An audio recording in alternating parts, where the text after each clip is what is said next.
নমস্কার বন্ধুরা, শান্তির মন্ত্র চ্যানেলে আপনাদের আরও একবার স্বাগত।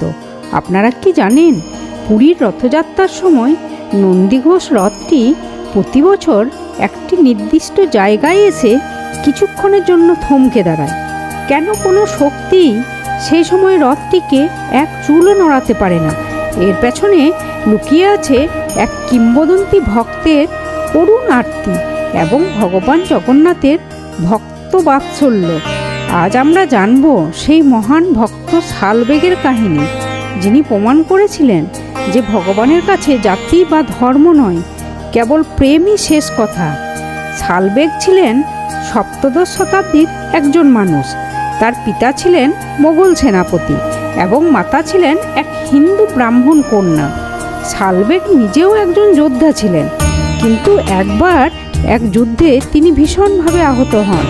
তার সারা শরীরে এমন এক চর্মরোগ ছড়িয়ে পড়ে যা তৎকালীন কোনো চিকিৎসক ছাড়াতে পারছিলেন না।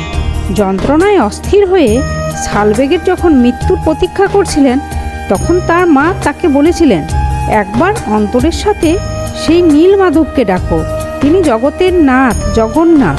তিনি চাইলে তোকে যমরাজের হাত থেকেও ফিরিয়ে আনতে পারেন। শালবেগ অনন্যপায় হয়ে কাঁদতে কাঁদতে জগন্নাথের নাম জপ করতে শুরু করে। কথিত আছে, গভীর রাতে শালবেগ স্বপ্নে দেখলেন স্বয়ং জগন্নাথদেব তার শিয়রে এসে দাঁড়িয়েছিলেন। ভগবান তার দিব্য হস্ত শালবেগের শরীর স্পর্শ করতেই অলৌকিকভাবে তার সমস্ত রোগ সেরে গেল। ঘুম থেকে উঠে শালবেগ দেখলেন তার শরীরে কোনো ক্ষত নেই। এই অলৌকিক ঘটনায় শালবেগের জীবন বদলে গেল। তিনি ঘর ছেড়ে বেরিয়ে পড়লেন পুরীর উদ্দেশ্যে, কিন্তু তৎকালীন নিয়ম অনুযায়ী অহিন্দু হওয়ার কারণে তাকে মন্দিরের ভেতরে প্রবেশের অনুমতি দেওয়া হলো না। মন্দিরে ঢুকতে না পেরে শালবেগ বৃন্দাবনে চলে যান এবং সেখানে সাধনা শুরু করেন। কিন্তু তার মনে একটাই বাসনা, বছরে অন্তত একবার রথযাত্রার দিন ভগবান যখন মন্দির থেকে রাজপথে বের হবেন, তখন তিনি তাকে দু চোখ ভরে দেখবেন। একবার রথযাত্রার সময় শালবেগ বৃন্দাবন থেকে পুরীর পথে আসছিলেন, কিন্তু পথে তিনি অসুস্থ হয়ে পড়েন এবং বুঝতে পারেন সময় মতো পুরী পৌঁছাতে পারবেন না। তিনি আকুল হয়ে কাঁদতে কাঁদতে প্রার্থনা করলেন, হে প্রভু, তুমি যদি দয়াময় হও, তবে আমি না পৌঁছানো পর্যন্ত তোমার রথ যেন না নড়ে। আমি তোমাকে না দেখে জলস্পর্শ করব না। পুরীতে তখন রথযাত্রা শুরু হয়েছে।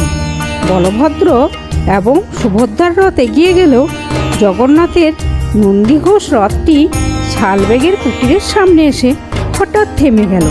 শত শত মানুষ, এমনকি হাতি দিয়েও টেনে সেই রথ 1 ইঞ্চিও নড়ানো সম্ভব হলো না।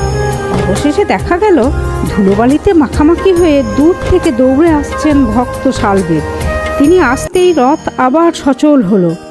আজও পুরীর বড়দণ্ড বা গ্র্যান্ড রোডে ভক্ত শালবেগের সমাধিস্থল রয়েছে এবং রীতি অনুযায়ী আজও জগন্নাথের রথ সেখানে কিছুক্ষণের জন্য থামানো হয়। শালবেগের এই কাহিনী আমাদের শেখায় যে ভক্তি থাকলে ভগবান নিজের ভক্তের কাছেই ধরা দেন। বন্ধুরা, শালবেগের এই কাহিনী আপনাদের কেমন লাগলো? আপনারাও কি বিশ্বাস করেন ভক্তির জোরে অসাধ্য সাধন সম্ভব? কমেন্টে অবশ্যই জানান। ভিডিওটি ভালো লাগলে শেয়ার করুন এবং সাবস্ক্রাইব করুন আমাদের চ্যানেল শান্তির মন্ত্রে।